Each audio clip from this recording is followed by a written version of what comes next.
Hey everyone, welcome to Shunya One, episode 183. We are here today after a gap of almost 15 days, and you'll be wondering why we didn't have an episode last week. But what we're trying to do is actually move to a fortnightly release schedule from this episode onwards. Yes, releasing episodes every week was going really well for us. I think beyond the break we took in 2020, it has been quite engaging and as challenging as well. You did see Amit leaving the show because of Amit's crazy schedule. But now I think it's easier for us to manage this, have more meaningful conversations, have more guests who we find the right time with. Now that the world has sort of opened up again, people now have office hours through the week. People are traveling. It's of course monsoons in India, but it's summer everywhere else. I think we are trying it. We are trying our best to make sure we have guests who are perfect for our Shunya One kind of conversations. So, in order to enable that, I think we're moving to a 15-day release cycle, which is going to be interesting. So, I hope you still stick around and wait for next episodes to come, just like this one. In fact, today's episode is actually a great episode to start off this new phase of Shunya One on as well, because we're talking to Shobhit Banga, the co-founder of a company called Josh Talks. Now, for those of you who haven't probably heard of Josh Talks before, like the title says, it's a platform which is supposed to fill you with inspiration, fill you with Josh, as the Hindi word says.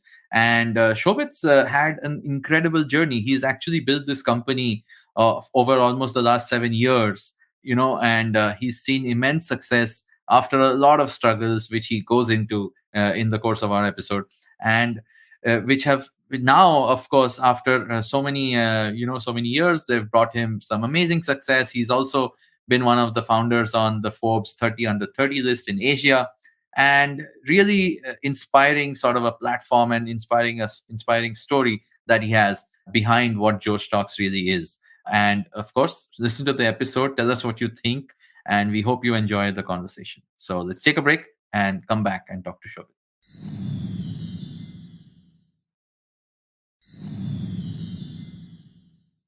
Hey Shobhit, welcome to Shunya One. How are you doing today? Fantastic. Thanks for having me here. No, it's great to have you. You're someone who is probably not so far from what we do ourselves. You've obviously created a wonderful platform for a lot of self-expression, a lot of conversation, a lot of talks, as we know. So it's great to have you on the show here to talk to us today. Yeah, I'd like to take the chance to also, share with our audience who obviously love hearing stories about entrepreneurships, hearing about, motivations and inspirations. And I know you've probably spoken about this before in the other chats, but I'd love to get some context to your journey, and how Joe Stock sort of came to be and your personal story behind that. Why don't you start with that? Sure, absolutely. So I belong to a very small town up in the Himalayas. It's called Kullu. Most of us know Kullu for Kullu Manali, the twin towns, Correct. to go for Correct. vacations. But I was born and brought up in Mandi and Kullu, which are these towns close to Kullu. And I had a very interesting childhood because from Kullu, I actually shifted to Bangalore. So my father always wanted that you have to expose yourself to the world and the opportunities it has to offer. And Kullu wasn't doing that. So he sort of pushed the family to shift to Bangalore so that the kids can get exposure, me and my younger brother. So my mom, my younger brother, and I shifted to Bangalore. And Bangalore, I realized that I loved sport and to participate in various sports. So I tried to go pro in tennis, and Oh, that didn't happen. And then I tried to go pro in cycling, and I did end up, cycling at a serious scale. And it's actually during the time when I was trying to go pro in cycling is when I started to realize and build a very strong frustration about the world that people just don't do enough with their time and with their life. And there is an opportunity to bring about an efficiency in the nurturing of human talent.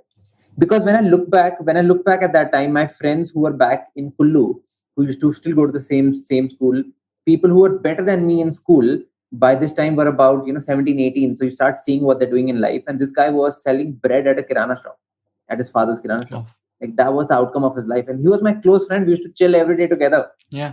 And during my cycling phase, my teammates who I used to cycle with, now cycling is not a sport that's generally done by the elite. So we used to go for training in the morning. I used to come back and go do my fitness routine and go and do my nutrition routine and whatnot. And he used to go back and put punctures at a cycle shop, working for a Oh, wow. 8,000 rupee salary.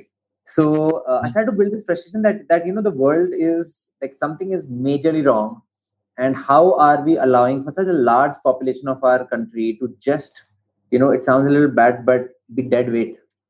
They can do so mm. much more with their life and with their time, and only if we were to bring about an efficiency in their nurturing. So I wanted to take that on and Nice. go and do something about that. And that's how actually Josh came about. So what was the sort of the next step? Like, did you always envision this as, I know you started that, say, a content channel, right? A YouTube channel, and overall Right. you went into that whole creator, as we know now, we call it a creator economy of sorts. But Yeah. what was your original vision behind this? The motivation now is what you explained, but what did you think it would be? Would it be a product? Would it be just a Gyan channel, or Sure. how did this whole make people talk part of this also come about? Absolutely. So I was about 18 at this time when I started to question that, okay, how do we go about solving this problem? The mission is unlocking human potential. So how do you go about this journey of unlocking human potential? Unlocking human potential is like this vague sentence Yeah, a naive kid says, right? It's like saying, I'm going to solve the climate crisis. yeah, Like yeah. how World is the, peace. Yeah, yeah, world peace? Sure. yeah. If there's not a strong how, it's just some kid like, It's an ranting. idea. So I was very like focused on finding the how, like how are we going to unlock human potential? And that led me to really question that what is it that drastically is different in the life of somebody who's lucky enough to be born to a relatively well-to-do family, educated family. Let's say I was born to a doctor, right? So I won the Hmm. ovarian lottery. I was lucky to be born to a doctor, and which is why my dad was exposed enough to push me around and make me do some things that helped Hmm. me in achieving this outcome. And what is it that a security guard is not able to teach his son? And when I started to study this, I found a few differences, and I said that, okay, over the next few decades of the life of Josh, we're going to build products that together are all going to come and are going to work to unlock human potential. So it was never just that ki Josh Talks is going to go and unlock human potential. Ki these talks on YouTube is going. Hmm. So of course, like the goal was to break that unlock human potential down into tangible, micro sort of tasks that are doable in, let's say, 2 to 5 years, and we go one by one. So Right. one of the very big differences between the life of a person born to a security guard and a life of a person born to a doctor, for example, is the exposure to the world and the opportunities it has to offer, or access to role models. Hmm. And that really helps define what your outcomes are. So we said, okay, Hmm. that's the first thing we're going to pick up. Also, we had no money in college and we had no experience of doing anything. And we would have got one chance of starting out.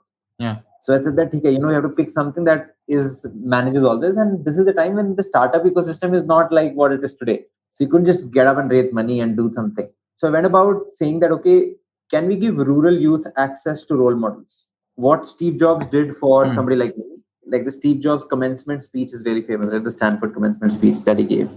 And what if we could do something like that for people at the grassroots of the country who have no hope, who have no way to see the world and the opportunity it has to offer. And that was Hmm. the simple idea. And it wasn't even Yeah. supposed to become a company. It was just this, like I didn't know what else to do with my time. And I was so consumed by the idea of unlocking human potential that I thought, okay, this makes sense. And initially it was just an outlet for my energy. And that's how we started. Nice. And what were those initial sort of, again, responses which converted that sort of initial idea, your conviction you had, saying, okay, this will inspire people? What was the feedback you got? And I'm trying to get at, again, the little bit of the product journey as well. I mean, obviously the vision, like you said, still remains this Yeah. grand vision, but how did the product evolve from that early on outlet for your energy to making this platform for people to find their voice, almost, if that's what you call it? So I realized very quickly that, okay, there is no medium to reach the grassroots of the country yet. Hmm. Right? YouTube wasn't big, Geo hadn't happened. And like I wasn't going to go and do conferences in Bihar What year was at that this? time. This is This was 2013 when I started to think about this. Yeah. Wow, that is definitely a long time ago in the internet age. Yeah. Yes, absolutely. I Yes. think 2016 में हुआ था जियो. तो 15-16 में, So है ना? So correct. it really only took off around 2018. So the journey till 2018 is quite interesting. From actually we started out actively in 2015. So 15 to 18 is that interesting journey where so we decided to first do content for people like us who are living in the English spoken world. Like you could say like top 10% of the country, top 5% of the country, Correct. where we just start doing these sort of like these offline events where we would call 8-10 speakers. They would come give talks and we Correct. would record these talks. We Correct. always knew that we wanted to put them online somewhere. It wasn't clear that YouTube was going to be that place yet, but it seemed like it. And also TED was doing it, and I borrowed the format from TED, saying that okay, there is this way to Correct. do this, a super low cost content you can create in a sustainable way on a recurring manner. I was like, Correct. damn, like maybe this can work. All we have to do is get somebody who came from that village to go and do something. So anyway, we started getting these speakers. Now half of this content was like in English kind of language. It wasn't working. We started releasing it online, but of course nobody was watching it. I remember I've actually found an email recently, and I'm Mhm. proudly telling somebody we did 30,000 views this month. We're now at 30,000 views. This month, yes. Yeah. So it is like a Yeah. joke, right? It's like 30,000 views. Like if you do that in an hour, it's less. So anyway, I mean, we went along doing things like that, iterating, and also I think the being naive helped because I didn't realize that we weren't doing anything meaningful, Mhm. and but we just kept on doing it, kept on doing it, kept on doing it, and then we eventually started doing it in Hindi, and started. We Right. built a Hindi channel itself, and this was around 2017ish. I actually remember there was this day where we did a really large conference. We booked the Thagraj Stadium, which was like built for the Commonwealth Games, a massive Yeah. 9,000 seater stadium. Wow. And Yeah. we said we're going to fill this up. We're going to do India's largest conference. Somehow we figured out how to do it. I think the conference went really well, Right. but after the conference we had no money left, literally none, because we weren't able to raise enough. So we also lost a lot of money there. Like we had two people from the team left out of nine. Like seven said, Oh okay, wow. like you can't pay, so Like I'm you going. can't pay, obviously. Yeah. Yeah. And there's Uh, always this point, by the way, in a every entrepreneurship story. I'm sorry to interrupt you there, but yeah. this is very pivotal. It's always a no money point. Team is leaving. You Yeah. feel you're at the bottom of the bottom, and then your sort of fortune start to turn. So yeah, please continue. Yeah, absolutely. So after that point, when we had no money left, literally no money left, we started to question, okay, what do we want to do here? So the question to stop doing this never even arose because people used to love it so much, right? So Right. although we weren't able to make money, although we had no scale, but the people who attended that event, that conference, heard these talks and they loved it. The experience that the audience received was unparalleled to anything that was happening. So we said that okay, we have to continue. So we figured out how, and we basically started launching in different languages, Right. went vernacular, focused a lot on Hindi, and by that time Geo had also happened. So it just took off. I remember it was in 2018 when we were at about not even 1 lakh subscribers, On and a YouTube. year after on YouTube, and a year after that I think we had crossed a million.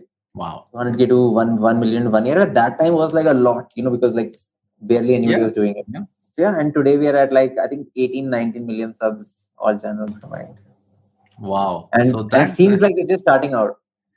Yeah, Yeah. I'm sure because I mean 18, 19 million actually, given the scale of the India that we now know you are going after, and that now exists Yeah. on the internet, all the more so in 2022 now that we are here, is nothing. You're right. Absolutely. It's quite interesting. Like so we are doing so 3 crore unique people watch Josh Talks every month. And we Wow. figure out how to actually take this to 20 crore. So we are going to do in under 2 years now. We are on the path to do 20 crore unique people watching a Josh Talks every month. It's going to be pretty That cool. is amazing. That is Yeah. amazing. And unique people, meaning it's there. Unique You're people. also going new people are coming into the fold. So your original inspiration of like adding more people, adding more, there should be a Josh talk, at least one inspiring Josh talk for every new youth or anyone in the country for that matter, right? I think that's what you're going after then. Yes, absolutely. And see, like one thing I think that people fail to realize, and users definitely do, is that we all saw the movie Gully Boy, and we all loved it. And Yeah. Joe Stocks is essentially Gully Boy shot in a in a way that it's produced where it's super low cost and it's easy to consume. Now there's a lesson for everybody in Gully Boy. I will never forget that one dialogue that Ranveer Singh has in it. And like for all of us, we would have connected with something else. And that's actually that's how a Josh Talks fits into a person's life so perfectly, that it's relevant for anybody to watch and everybody can take away something from it. So we're super excited about that. Nice. So let's get back.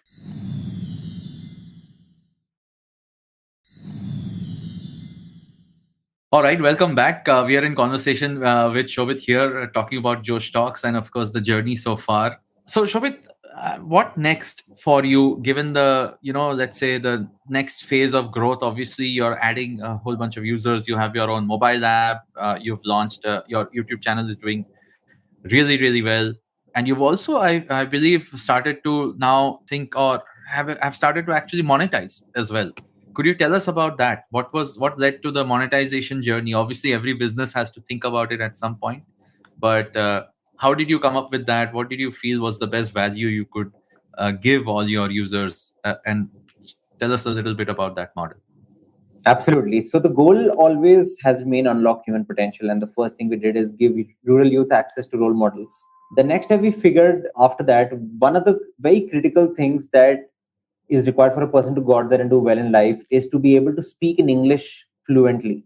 And that's what we went and we solved next.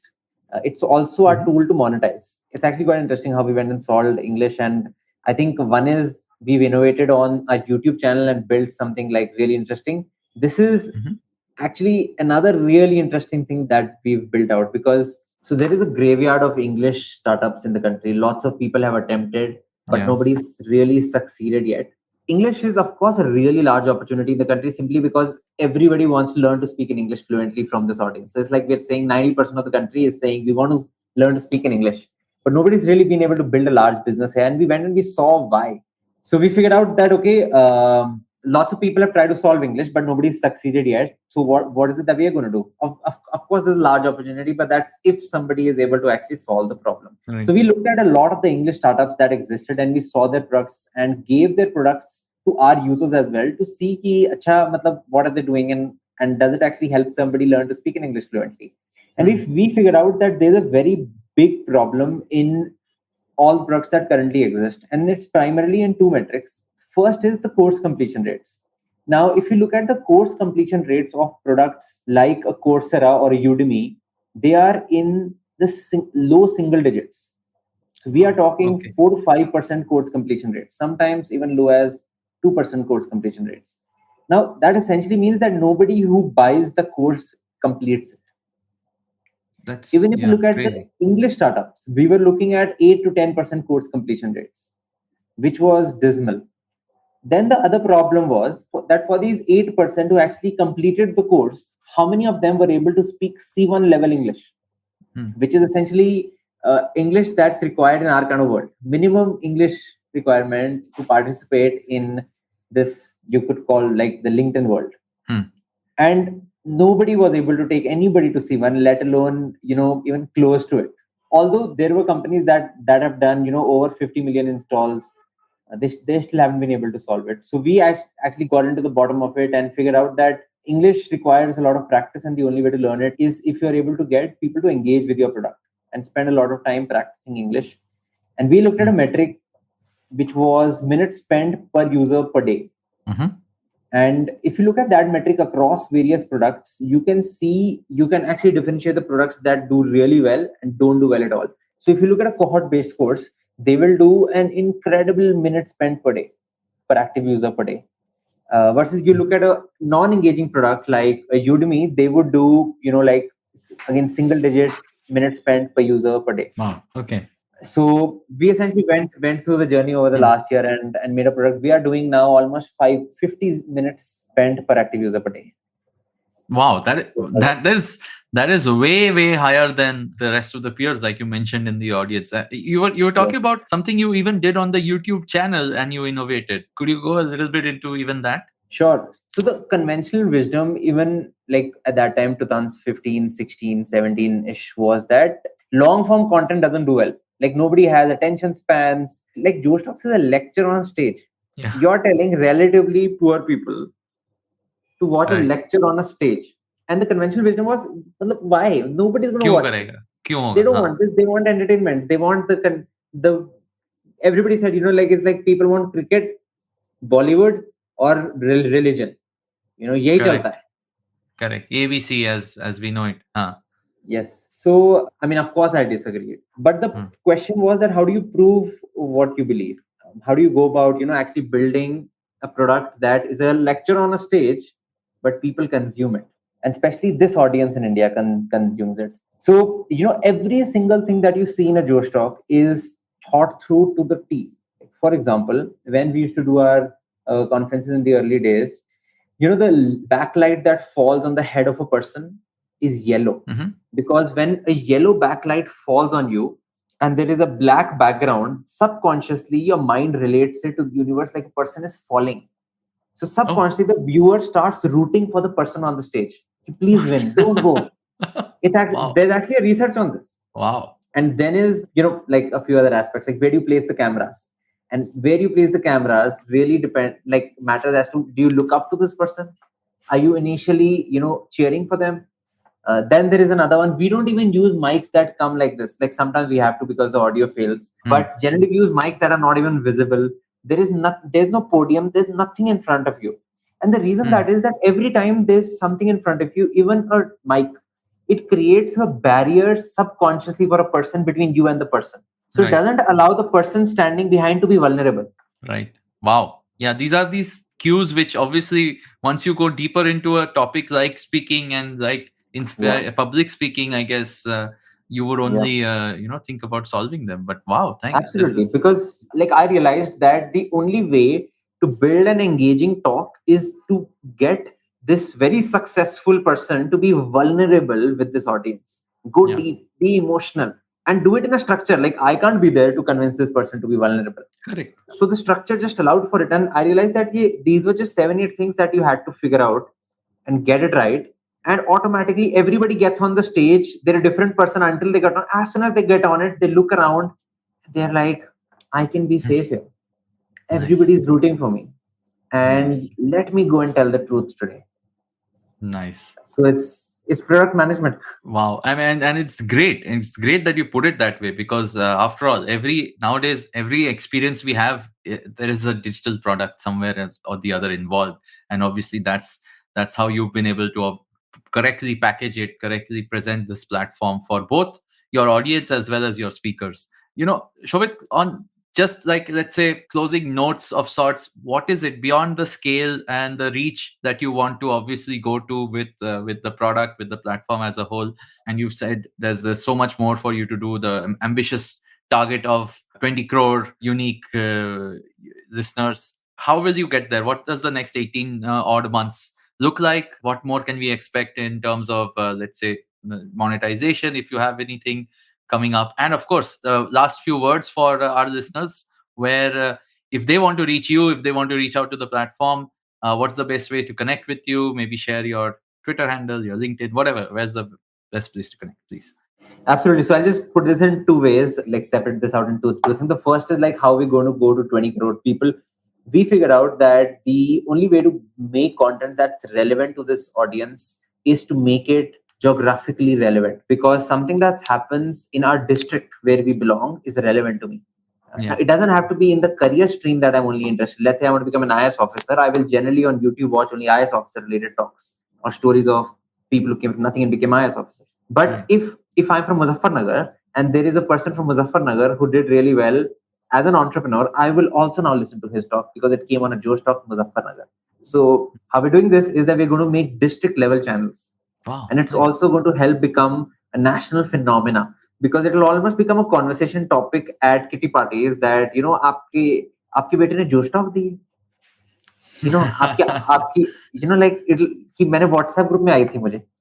That already Huh. happens to some extent today, but it'll become a lot more common for it to happen if it's district level where it's relevant to everybody in Right. that district. That's number one. That's how we're going to go from 3 crore currently to 20 crore in the next 2 years. The other is Josh, and where is it going now? I spoke about English as our first product that we've launched, but we're going to be launching a lot more products in education.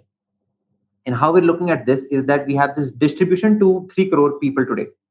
We are going to build Josh is going to become an ecosystem of education and career related products. So we are already getting into career counseling, so essentially college admissions. We are already getting into a few other coaching related businesses. And the goal is that 10 years later, if a security guard's son asks his father, कि पापा मैं life में कैसे आगे बढ़ूं, मैं क्या करूं, the security guard should need to tell him just this, that all you need to do well in life is to have Josh in your heart and Josh in your mobile phone screen. Wow, That's lovely. it. Lovely. Those are amazing, amazing words to live by. And of course, amazing words of inspiration. Thank you so much, Shobhit. And of course, where can people reach you? What's the best place to connect with you? Whoever was listening to this, why don't you share? And Yes, of course, if absolutely. they So want to I'm participate. active on Instagram. I don't post so much, but I am on there. So I think Instagram would be the best place to reach out. I'm Awesome, Shobhit awesome. Banga I on will, Instagram. Yeah. we will plug that in when we publish this. And of course, for everyone listening, if you like this conversation, if you obviously want to connect with Shobhit or connect with Josh Talks as a platform, please reach out to the details we have shared on this podcast. And of course, if you enjoyed the conversation, leave us a review, a rating, wherever you're listening to this, whichever app you're using, whichever platform you're using. And yes, we hope this show will also fill you with a little more Josh. And of course, go to Josh Talks for everything else. So, Shobhit, thank you so much. This was a wonderful conversation, very energizing, very inspirational. And of course, all the best and more power to you and the whole team to build this out. We really hope you will reach that 20 crore probably much sooner than you have planned, given how much Josh you guys have. Awesome. Thanks a lot. So, thank you so much. Thank you for this.